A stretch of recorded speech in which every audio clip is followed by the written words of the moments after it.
కొరింథీయులకు రాసిన మొదటి పత్రిక 2వ అధ్యాయము. బైబిల్ ఉన్న వాళ్ళందరూ కూడా తీయండి, పరిశీలిద్దాం. కొరింథీయులకు రాసిన మొదటి పత్రిక 2వ అధ్యాయము 9వ వాక్యం. దేవుడు తన్ను ప్రేమించు వారి కొరకు ఏవి సిద్ధపరిచినో అవి కంటికి కనబడలేదు, చెవికి వినబడలేదు, మనుష్య హృదయమునకు గోచరము కాలేదు. మనకైతే దేవుడు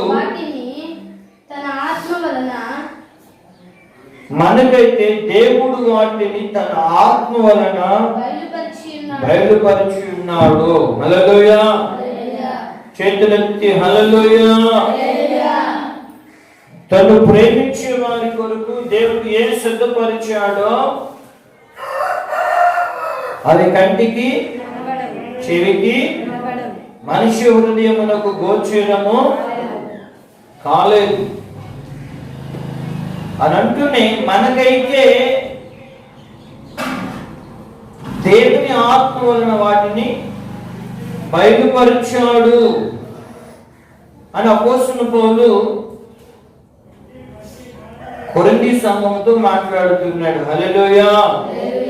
ఏం సిద్ధపరిచాడంటే ఒక్కొక్కటిగా మనం ధ్యానించుకుందాం. దేవుని నామానికి మహిమ కలుగును గాక. మొట్టమొదటిగా దేవుడు ఏం సిద్ధపరిచాడు అని అంటే చెప్పండి, రక్షణ సిద్ధపరిచాడు, ధ్యానించుకున్నాం. రెండవదిగా దేవుడు తనను ప్రేమిస్తూ ఉన్న వారి కొరకు ఏం సిద్ధపరిచాడు, రెండవదిగా అంటే మార్గాన్ని సిద్ధపరిచాడు అని మనం ధ్యానించుకున్నాం. మూడవదిగా ఏ సిద్ధపరిచాడు, ఆయన బిడ్డల కొరకు, ఆయన్ను ప్రేమిస్తూ ఉన్న వారి కొరకు ఆయన ఏం సిద్ధపరిచాడు అనేది క్లుప్తంగా నేను వాక్యాన్ని ధ్యానిస్తున్నాం. ఎఫెసీయులకు రాసిన పత్రిక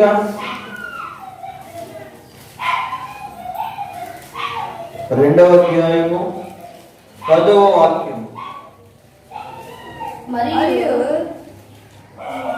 వాళ్ళందరూ తీయండి, చూడండి. ఎఫెసీయులకు రాసిన పత్రిక 2వ అధ్యాయము 10వ వాక్యం. మరియు వాటి యందు మనం నడుచుకున్నామని దేవుడు ముందుగా సిద్ధపరిచిన సక్రియలు చేయుటకై మనము క్రీస్తు యేసునందు సృష్టింపబడిన వారమై ఆయన చేసిన పని అయి ఉన్నాము. ఇక్కడ ఏ వాక్య భాగం చదువుకున్నామంటే,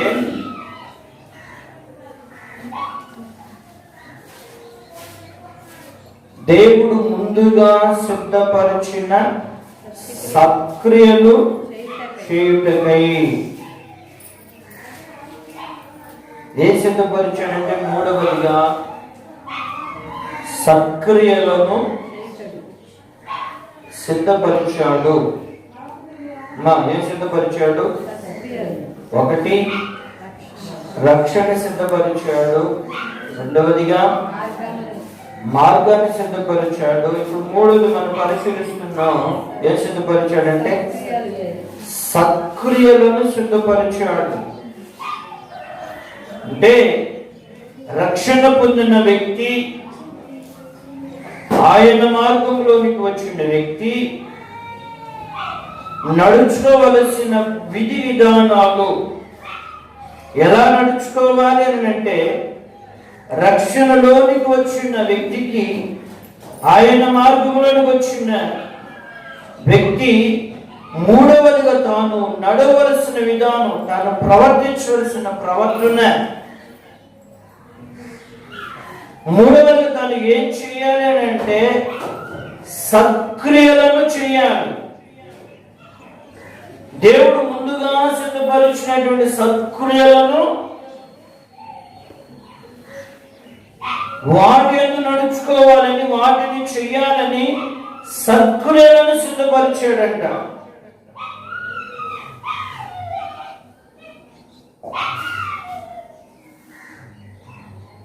కనుక ప్రభు పేరుట మనం చేస్తున్నాను,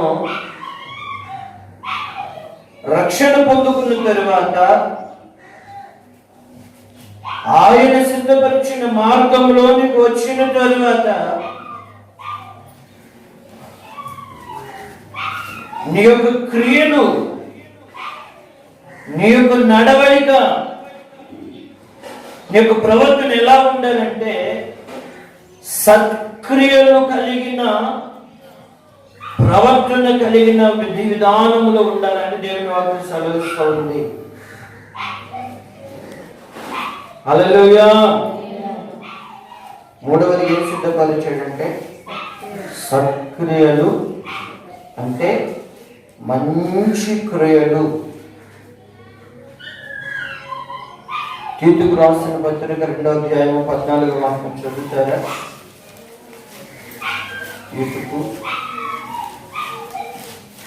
తీతుకు రాసిన పత్రిక 2వ అధ్యాయము 14వ వాక్యం.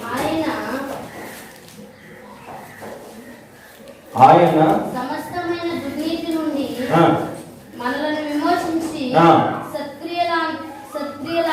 సత్క్రియలైన ఆసక్తి గల ప్రజలను తన కోసము పవిత్రపరుచుకొని తన సొత్తుగా చేసుకున్నటకు తను తానే మనందరి కొరకు. హల్లెలూయా.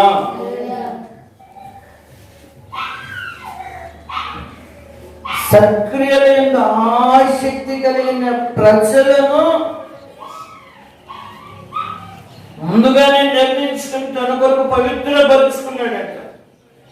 ఎవరిని? సత్క్రియలు చేయాలి, సత్క్రియలను ఆసక్తి కలిగి నడుచుకోవాలి అనే ఆశ కలిగిన బిడ్డలని ముందుగా తన కోసం నిర్ణయించుకుని వారిని తన సొత్తుగా దేవుడు ఏర్పరుచుకున్నాడు. హల్లెలూయా.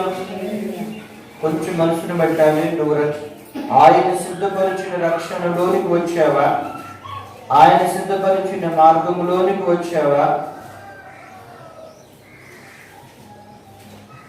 నువ్వు ఎలా ఉండాలంటే, ఎందుకు రక్షణలోనికి వచ్చావు, ఎందుకు ఆయన మార్గంలోనికి వచ్చావంటే, దేవుడు ఎందుకని తన సొత్తుగా చేసుకున్నాడంటే సత్క్రియ నుంచి ఆసక్తి కలిగి నడుచుకుంటావు అని. హల్లెలూయా చెప్పండి. హల్లెలూయా. హల్లెలూయా. రక్షణ పొందిన తరువాత, మారు మనసు పొందిన తరువాత, ఆయన మార్గంలోకి వచ్చిన తరువాత ఇంకా ఎలా పడితే అలా నడుచుకోవటానికి కాదు, సత్క్రియలను ఆసక్తి కలిగి నడుచుకోవాలని తన బిడ్డగా తన సొంతైన జనాంగంగా ప్రభుని చేసుకున్నాడంట. కొంచెం మనసును పెట్టాలి. తిమోతికి రాసిన పత్రిక అపోస్తలుల పౌలు అదే అంటాడు. తిమోతికి రాసిన పత్రిక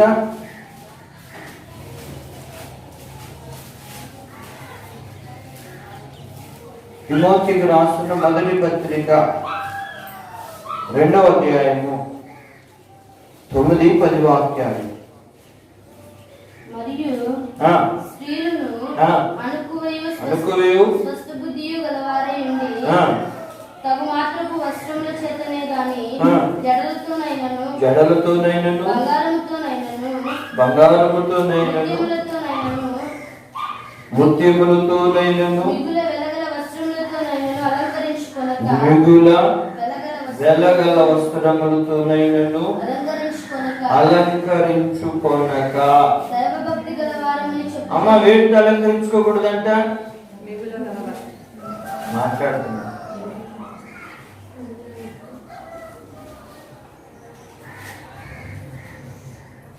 జడలతోనైనను బంగారముతోనైనను తగుమాత్రపు వస్త్రముల చేతనే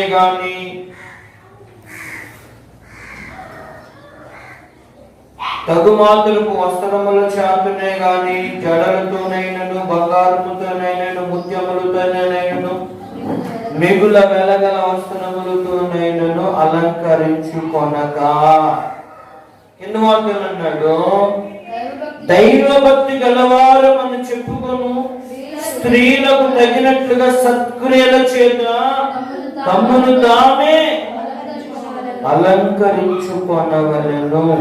హల్లెలూయా. అమ్మ, దేనికి అలంకరించుకోవాలి? సత్క్రియల చేత తమ్మును తామే అంటే నీకు నువ్వే సత్క్రియల చేత అలంకరించుకోవాలి. అంటే నీ అలంకరణ బాహ్యమైనదిగా ఉండకూడదు. నీ అలంకరణ బాహ్య సంబంధమైనదిగా ఉండకూడదు. ఆంతర్యానికి సంబంధించినదై ఉండాలి. పేతురు రాసిన మొదటి పత్రిక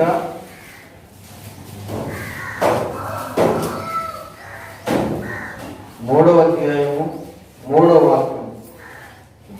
జడలను కొరుటయు బంగారు నగలు పెట్టుకొనుటయు వెలుపటి అలంకారము మీకు అలంకారముగా ఉండక.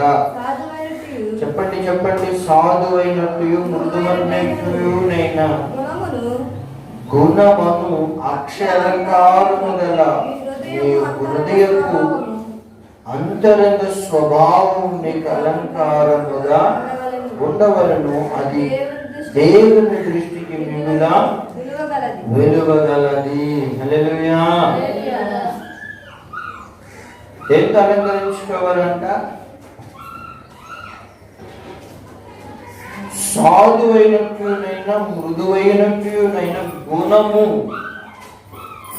గుణమును అక్షయ అలంకారం మీకు అలంకారంగా ఉండాలి. హల్లెలూయా.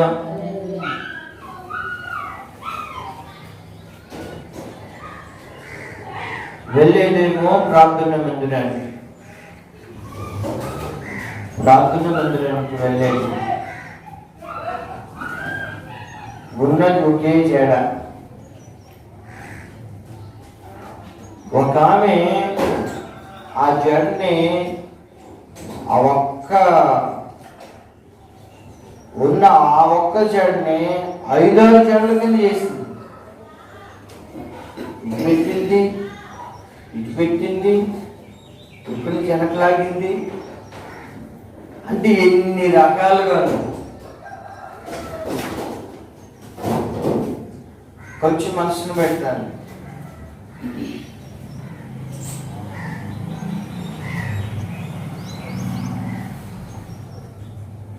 అంటే ఆయన సిద్ధపరిచిన ఆ రక్షణ పొందుకున్న వ్యక్తి, ఆయన సిద్ధపరిచిన మార్గంలోనికి వచ్చిన వ్యక్తి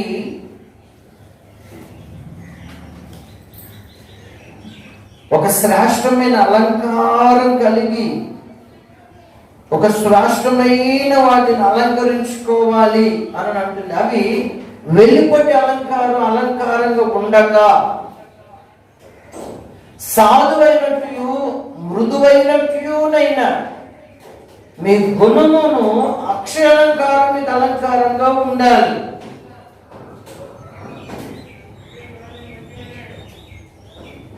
దేవుని నామానికి మహిమ కలుగును గాక. దేంతో అలంకరించుకోవాలి? దేంతో అలంకరించుకుంటున్నాం మనం ఒకసారి పరిశీలించాలి.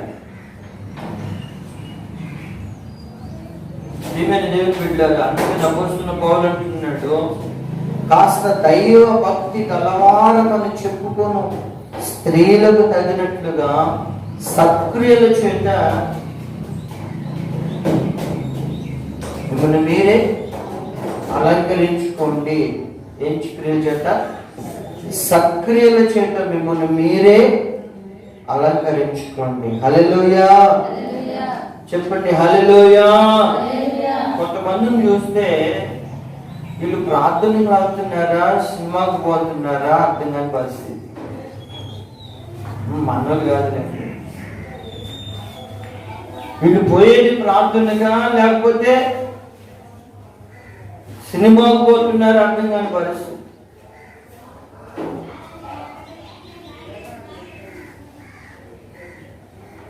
ఒక వ్యక్తి నిజంగా మారు మనసు పొంది రక్షణ పొందితే బాహ్యమైన వాటన్నిటి మీద అసహ్యం కలుగుతుంది అనే మాట వాస్తవము, నిజం.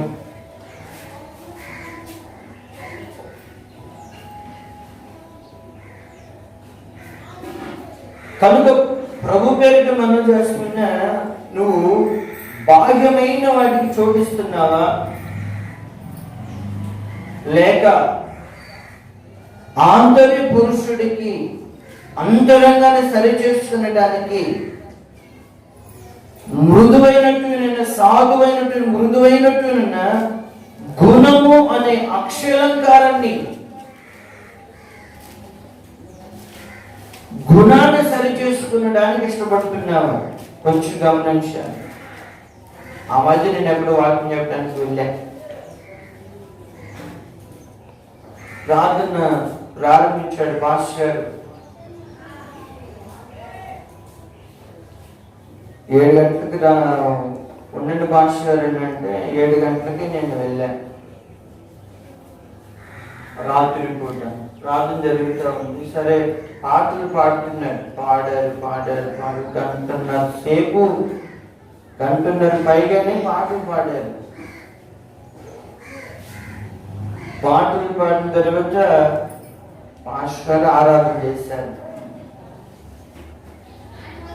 పాస్టర్ గారు అన్నారు కదా, మన మధ్యలో ఉన్న కరుణాకర్ మాస్టర్ గారు, అయ్యగారు 10 నిమిషాలు దేవుని వాక్యం అందిస్తారు మనకి అని ఆరాధన అయిపోయిన తర్వాత వాక్యానికి సంబంధించారు.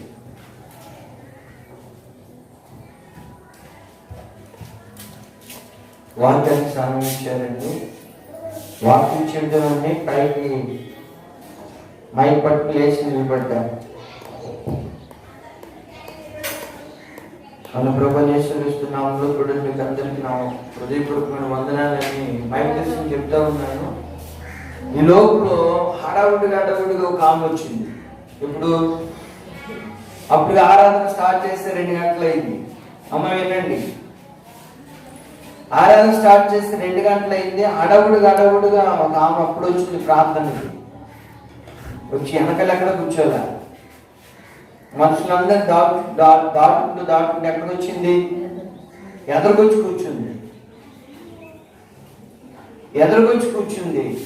ఎదురుకొచ్చి కూర్చున్న తర్వాత పాస్టర్ గారు ఏం చేశారు? పాస్టర్ గారికి 1 నిమిషం పాస్టర్ కూర్చోండి అని నాకు సమయం ఇచ్చిన పాస్టర్ గారు మళ్ళీ నన్ను కూర్చోబెట్టాడు.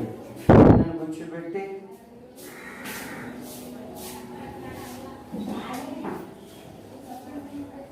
పలానా సిస్టర్ పాట పడుతుందని మళ్ళీ మైక్ వచ్చిన మైక్ ఇచ్చింది.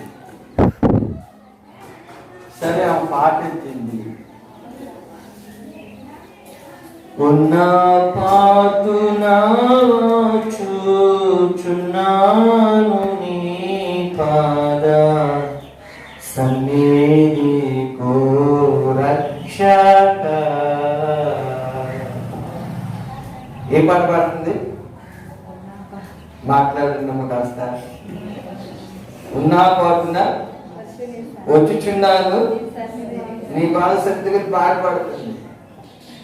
అసలు ఎంతగా అలంకరించుకుంటే ఆమె ఒక పోస్ట్ మ్యాన్ భార్య. ఆమె ఎంతగా అలంకరించుకుందంటే అంతగా అలంకరించుకుని వచ్చింది. ఎప్పుడు వస్తుందంట? ఉన్న పాటనే వస్తున్నాను నీ పాద సన్నిధి కానీ పాడుతుంది. వచ్చింది ఎన్నింటికి? ఆరాధన స్టార్ట్ చేసింది 7ంటికి, దాదాపు 9ంటికి వచ్చింది. ఆమె ఉన్న పాటలు వస్తున్నానని చెట్టులకు వచ్చి పాట పాడుతోంది. ఎక్కడికి వస్తున్నా పాటు నేను మనసులో అనుకున్నాను, నా పాటలు వస్తున్నాను ప్రభు అని అంటుంది. నీ పాట కంటే పర్లోకం వస్తుందా? పర్లోకం ఒకవేళ వచ్చిందనుకో, ఆమె అలంకారం చూసి, ఆమె స్థితిని చూసి లోపల కూడా ఆహ్వానించుకోకుండా గుమ్మం దగ్గరే అమ్మ ఎవరు నువ్వు, నీ అలంకరణ ఏంటి ఒక రకంగా ఉంది, నీ అలంకరణ అదో రకంగా ఉంది, ఇలాంటి అలంకరణ కలిగిన వాళ్ళు ఎవరు ఇక్కడికి రారమ్మా అని దోచ చెప్తాదేమో ఇవి అక్కడికి వెళ్తే అని నేను మనసులో అనుకుంటున్నాను. మనసులో అనుకున్నాను, ఈమె టైం అంతా ఈమె ఎంత అలంకరించుకుని దేవుడి మందిరానికి వచ్చినట్టు ఈమె టైం అంతా కూడా అలంకరించుకునే దానికి అర్థం ఉంది. ఈమె టైం అంతా గడిపిందేమో అని నేను మనసులో అనుకున్నాను. తర్వాత వాక్యం అయిపోయిన తర్వాత పాస్టర్ గారిని అడిగి, ఏంటి పాస్టర్ గారు అంటే, వాక్యాన్ని సంబంధించి మళ్ళీ నన్ను కూర్చోబెట్టారు ఏంటి పాస్టర్ గారు అని అంటే, పాస్టర్ గారు అన్నట్టు, పాస్టర్ గారు ఆమె పాటకు సమయం పోతే తెల్లారి నా పని అయిపోతుంది పాస్టర్ గారు. పోస్ట్ మ్యాన్ గారి భార్య సంఘంలో కొంచెం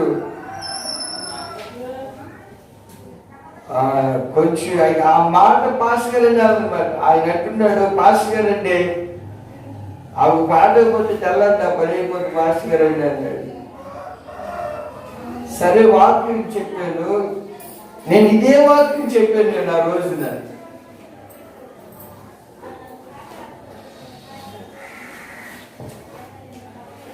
హల్లెలూయా చెప్పండి, హల్లెలూయా. ఇదే వాక్యం చెప్పిన తర్వాత వాక్యం ఎంత అయిపోయింది, తెల్లారి ఆ ఉదయం వాక్యం ఎంత అయిపోయిన తర్వాత పాస్టర్ గారు తెల్లారి ఇంటికి వచ్చి ప్రార్థన చేసేయాలంటే పాస్టర్ గారు అంటే, పాస్టర్ గారు నాదేమన్నాడు, ఇవి పాడకపోతే నా పని అయిపోతే పాస్టర్ గారు తెల్లారి అన్నాడా? తెల్లారి ప్రేర్ చేసేయాలని పాస్టర్ గారు అంది. ప్రేర్ అయిన తర్వాత నేను మనసులో అనుకుంటున్నా, పాస్టర్ గారు ఏమో అయిపోయి పాటకి సమయం పోతే నేనైపోతున్నాను, నేను ఉన్నట్టుగా చెప్పాను, ఏమంటుందో తెల్లారని అనుకున్నా. నేను తీరా వెళ్తే పాస్టర్ గారు అండి, నన్ను క్షమించిన పాస్టర్ గారు, నేను ఎప్పుడు కూడా అట్లా ఆలస్యంగా రాను, ఇట్లా వాక్కులు ఎలా ఉందని కూడా నాకు ఇప్పటి వరకు తెలియదు పాస్టర్ గారు అని అన్నాను. హల్లెలూయా చెప్పండి, హల్లెలూయా. ప్రభు పేరిట మనం చేస్తున్నాను. దైవ భక్తి గలవారు అని చెప్పుకున్న స్త్రీలకు తగినట్లుగా సత్క్రియల చేత ఎట్లా తమ్మును తామే అలంకరించుకోవాలి. దేవుని నామానికి మహిమ కలుగును గాక. అంటే నిన్ను చూసిన వాళ్ళకి నువ్వు ఎలా కనబడాలి? నేను ఎవరు చూసినా, నువ్వు ఎవరితో మాట్లాడుతున్నా, ఏ స్థలంలోకి వెళుతున్నా, నిన్ను చూసిన ప్రతి ఒక్కరికి నువ్వు ఎలా కనబడాలని అంటే, ఈమె దేవుని నమ్ముకున్న బిడ్డ, మారు మనసు పొందిన బిడ్డ, రక్షణలు ఎదుగుతూ ఉన్న బిడ్డ అని నీ ప్రవర్తన ద్వారా, నీ మాట తీరు ద్వారా, నీ నడవడిక ద్వారా నిన్ను చూస్తేనే గుర్తిరిగే స్థితిలో నీవు ఉండాలని దేవుని వాక్యం స్పష్టం చేస్తుంది.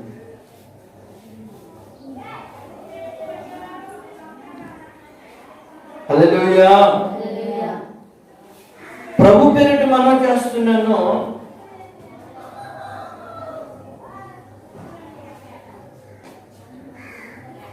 మూడవదిగా నేను సిద్ధపరిచాడంటే సత్క్రియలను సిద్ధపరిచాడంట. మీరు ఒక వాక్యం చదువుకుంటారా? రక్షణ పొందిన తర్వాత, ఆయన మార్గంలోకి వచ్చిన తర్వాత ఖచ్చితంగా ఒక వ్యక్తి సత్క్రియలను అనుసరించి నడుచుకోవాలి. మాట్లాడే విధానంలో కానీ, ప్రవర్తించే ప్రవర్తనలో కానీ, వేసుకునే వస్త్రధారణలో కానీ, నడిచే నడకలో కానీ, అన్ని కోణాలలో అన్ని విషయాలలో ఎలా ఉండాలంటే చెప్పండి, ఒక మాదిరి కలిగిన ప్రవర్తించే వ్యక్తిగా ఉండాలని దేవుని వాక్యం సెలవిస్తుంది.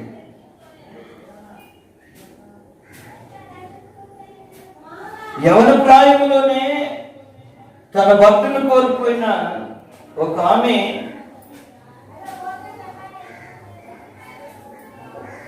నిజ రక్షకుడు గురించి, యేసు ప్రభు గురించి ఆమెకేమీ తెలీదు.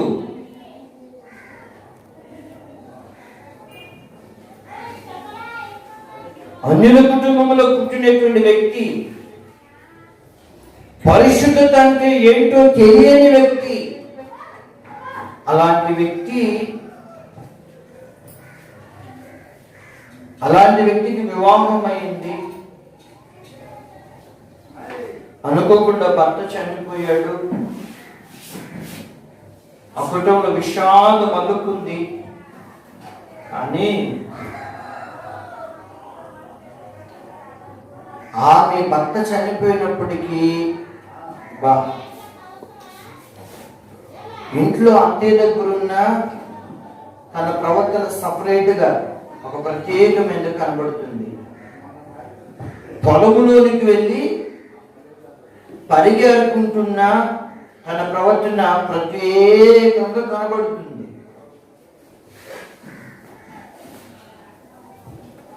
పొలం నుంచి ఇంటికి వస్తున్న ప్రత్యేకంగా ఒక ప్రత్యేకమైన ప్రవర్తన కలిగిన విధంగా ఆ యవనస్తురాలు, యవన ప్రాయములోనే భర్తను కోల్పోయినటువంటి ఆ యవనస్తురాలు నడుచుకుంటా ఉందంట. అందుకని ఆమెను చూసి, ఆమె నడవడికను చూసి, ఆమెను చూసి ఒక వ్యక్తి ఆమెతో అంటున్నాడు కదా, రూతు గ్రంథం 3వ అధ్యాయము, రూతు గ్రంథం 3వ అధ్యాయము 10వ వాక్యం, నా కుమారి యెహోవా చేత నీవు దీవెన నొందిన దానవు, కొద్దివారినే గాని గొప్పవారినే గాని యవనస్తులను నీవు వెంబడింపక ఉండుట వలన నీ మునుపటి సత్ప్రవర్తన కంటే వెనుకటి సత్ప్రవర్తన మరి ఎక్కువైనది. అమ్మా వింటున్నారా? ఎవరిని? రూతు. యవన ప్రాయములోనే భర్తను కోల్పోయినటువంటి ఆమె, యవన ప్రాయములోనే కన్నీళ్లు పర్యంతమైపోయినటువంటి జీవితం కలిగిన ఆమె, తన దేశానికి వేరే, తన గ్రామానికి వేరే, తన కుటుంబానికి వేరే,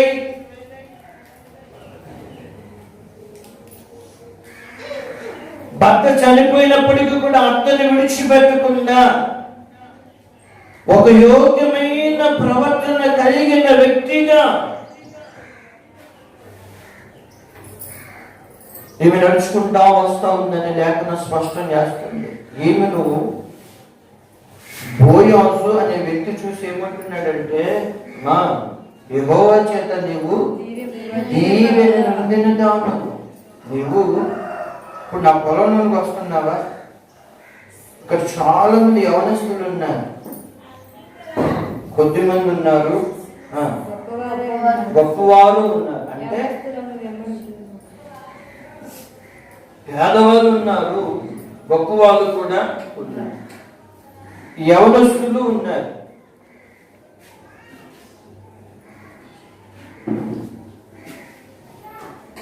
ఈమె ప్రవర్తించే ప్రవర్తన అంతా క్షుణ్ణంగా గమనించాడు ఇతను.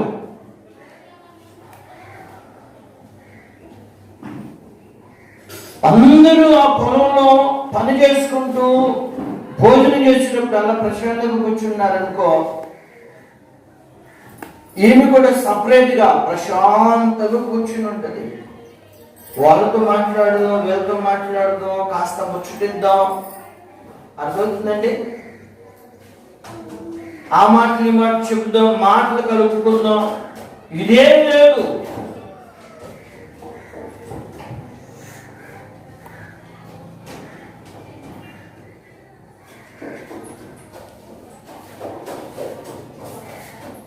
ఎక్కడున్నప్పటికీ కూడా పవిత్రమైన ప్రవర్తన ప్రవర్తిస్తూ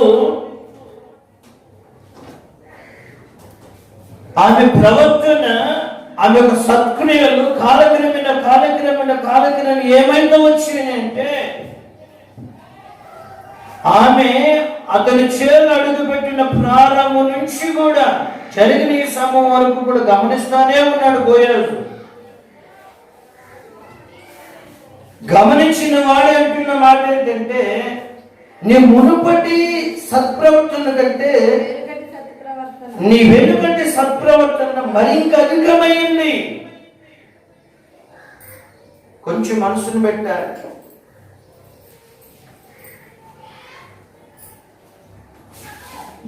దేవుడు ఆయన సిద్ధపరిచిన రక్షణలోనికి నిన్ను నడిపించాడా? ఆయన సిద్ధపరిచిన మార్గంలోనికి నిన్ను నడిపించాడా? మూడవది, నీ కొరకు ఆయన సత్క్రియలను సిద్ధపరిచాడు.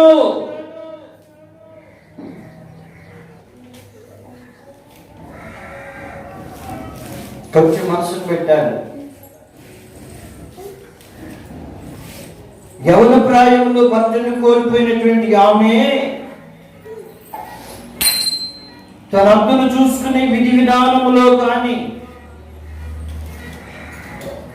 బయట సమాజంలో కానీ, పని చేసుకునే స్థలములో కానీ, ఆ యజమానుల దగ్గరకు ప్రవర్తించిన ప్రవర్తనే కానీ, ఆమె ఎలాంటి ప్రవర్తన కలిగిందంటే, ఒక ప్రత్యేకమైనటువంటి ప్రవర్తన కలిగి యెహోవాను ఆశ్రయించి పరిశుద్ధమైన జీవితాన్ని జీవిస్తూ సత్క్రియల చేత తను అలంకరించుకుంటూ అంతకంతకి తన ప్రవర్తన, తన సత్ప్రవర్తన మరింత అధికమవుతా వస్తూ ఉందంట.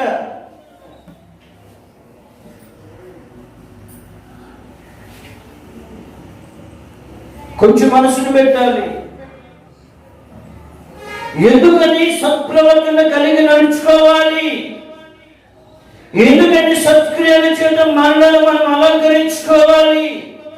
ఎందుకొరకు సాధువైనట్టు మృదువైనట్టు ఆ గుణమైన క్షమకాలను ధరించుకోవాలి అని అంటే, రోమీయులకు రాసిన పత్రిక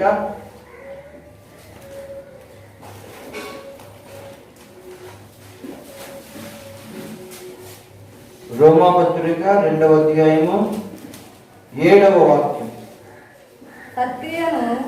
సత్క్రియను ఓపికగా చేయొచ్చు, మహిమను ఘనతను అక్షయతను వెదుకు వారికి నిత్య జీవమునిచ్చును. హల్లెలూయా. చేతులెత్తి హల్లెలూయా. అమ్మ, ఏం జరుగుతుంది? సత్క్రియలు ఓపికగా చేసే వాళ్ళకి ఏం కలుగుతుంది అంటే, సత్క్రియను ఓపికగా చేయొచ్చు, మహిమను ఘనతను అక్షయతను వెదుకు వారికి నిత్య జీవము.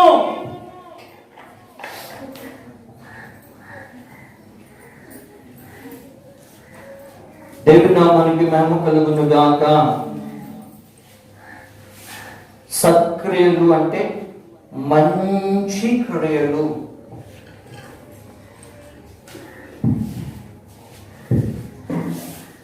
అర్థమవుతుందండి? ఒకటి, ప్రభు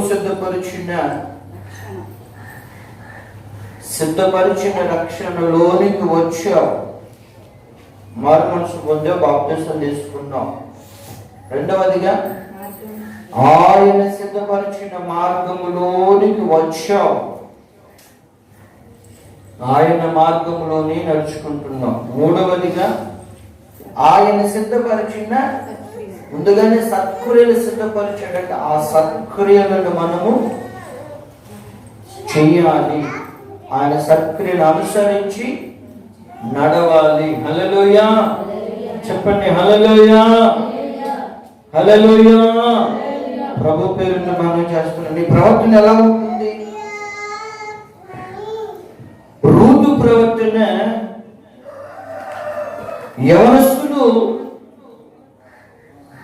యవనస్తుల దగ్గరే తన పరిగెడుకుంటున్న తన మనస్సు వేరే, తన ప్రవర్తన వేరే.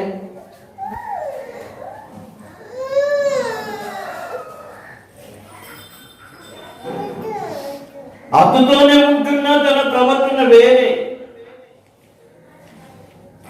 నడిచి వెళుతున్న ప్రయాణంలో ఉంటున్న పరిగెడుకుంటూ ఉన్న రూతు మనస్సు వేరే.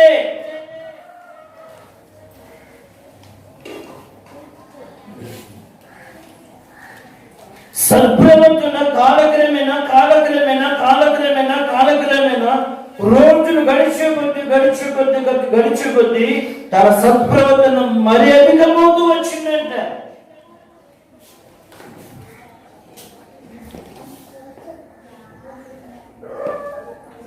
చాలా శ్రేష్టమైన లక్షణాలు ఆమెలో మనకు కనబడుతుంది ఆ రూతు గ్రంథం ధ్యానిస్తే.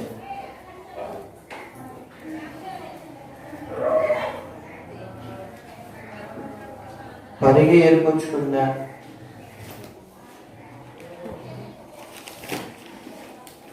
చక్కగా సిద్ధపరచుకున్నా,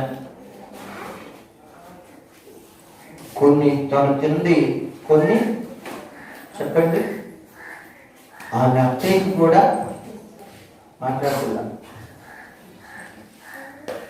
తన అత్త యొక్క ఆకలిని కూడా, తన అత్త యొక్క భారాన్ని కూడా, తన అత్తను కూడా కంటికి రెప్పల తనను కూడా పోషించే స్థితిలో ఒక శ్రేష్టమైన నడిపింపు కలిగిన వ్యక్తిగా ఈ రూతు మనకు కనబడుతూ ఉంది.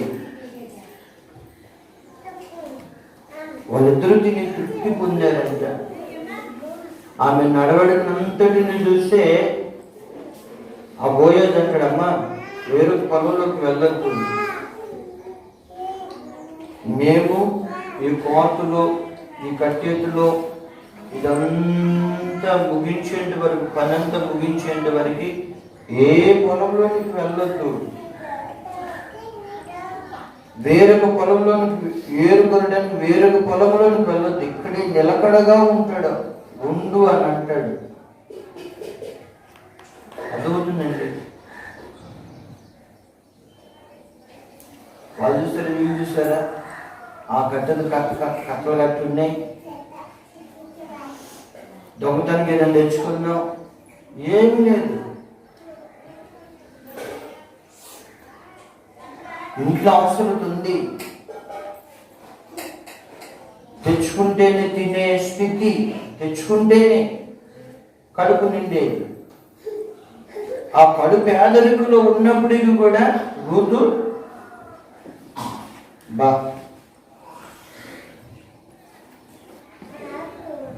కష్టపడి బరువు ఏరుకొని వచ్చిన దాంతోనే తాను తనంతా తిని తృప్తి పొందుతూ,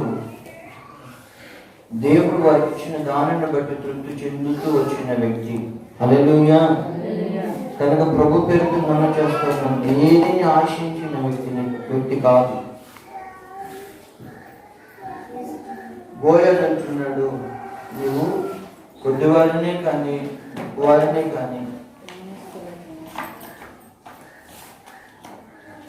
యవనస్తులను వెంబడింపక.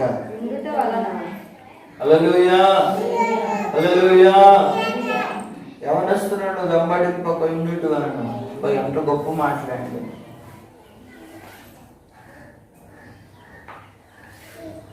నీ సత్ప్రవర్తన మరింత అధికమైందమ్మా.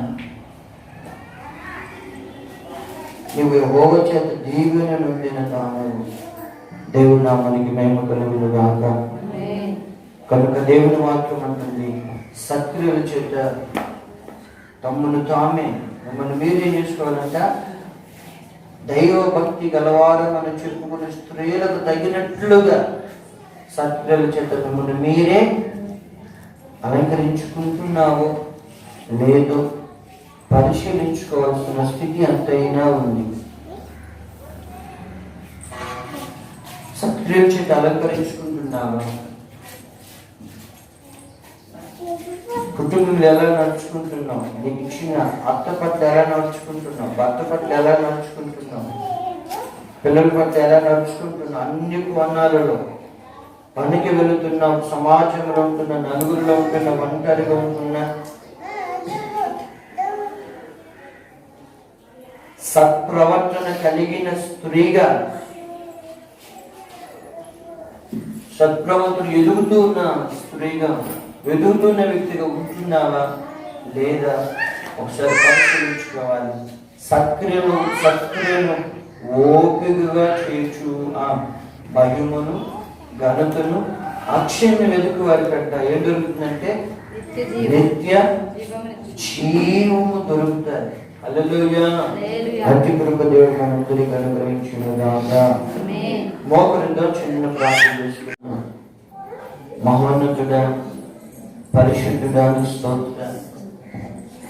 శ్రేష్టమైన నీ మాట మాతో మాట్లాడినందుకు కొరకై నిన్ను స్తుతిస్తూ ఉన్నాం. దైవమే నిన్ను మహిమపరుస్తూ ఉన్నాం. సకల ఆశీర్వాదాలకి, మేలులకు కారకుడా, గొప్ప దేవుడానికి స్తోత్రమయ్యా. ఇదిగో నీవు సిద్ధపరచున్న ఒకటి, నీవు రక్షణ సిద్ధపరచు. రెండవదిగా మార్గమును సిద్ధపరచు. మూడవదిగా సత్క్రియలను మా కొరకు సిద్ధపరిచావని నీ వాక్యం ద్వారా మాతో మాట్లాడినందుకు కొరకు స్తోత్రం చెల్లిస్తూ ఉన్నా. తండ్రి నీకు వందనాలు, రాజానికి స్తోత్రాలు చెల్లిస్తున్నా. వాక్యాన్ని వినే బిడ్డల హృదయాలలో అవి నీరు కట్టి ఫలింపు చేయండి నాయన. నీ వాక్యానుసారంగా నడుచుకోవడానికి ప్రతి ఒక్కరికి సహాయం చేయమని ప్రార్థిస్తున్నాను తండ్రి. నీకు స్తోత్రాలు. సత్క్రియలు ఓపికగా చేసేవారికి నాయన మహిమను, ఘనతను, అక్షయతను వెదికే వారికి నిత్య జీవము కలుగుతుందని నీ వాక్యం సెలవిస్తుంది. అతి కృప అందరికి దయచేయమని ప్రార్థిస్తున్నాను రాజా. నీకు స్తోత్రం అయ్యా, నీకు స్తోత్రాన్ని చెల్లిస్తూ ఉన్నా. నీ బిడ్డలందరినీ మీరు బలపరచండి, నీ బిడ్డలందరినీ మీరు దీవించండి, నీ బిడ్డలందరికీ రక్షణ ప్రసాదించండి, నీ బిడ్డలందరినీ నీ నిత్యమైన మహిమకు సిద్ధపరచమని ప్రార్థిస్తున్నా. సమస్యలకున్న ప్రతి ఒక్కరికి విడుదల కలుగును గాక. కన్నీడుతున్న ప్రతి ఒక్కరికి విడుదల కలుగును గాక. విశేషమైన కృపతో, ప్రార్థనాత్మతో, వెలుగుతో, జీవముతో, అక్షలంకారంతో నింపి నిత్యమైన మహిమకు సిద్ధపరచమని నన్ను ఈరోజు వచ్చిన ప్రతి కార్యములోని సన్నిధిని తోడొచ్చమని వచ్చిన ప్రతి ఒక్క హస్తాన్ని చేతులు సమర్పిస్తూ యేసునామమున ప్రార్థించి వేడుకొని పొందున్నాము పరమ తండ్రి. ఆమేన్.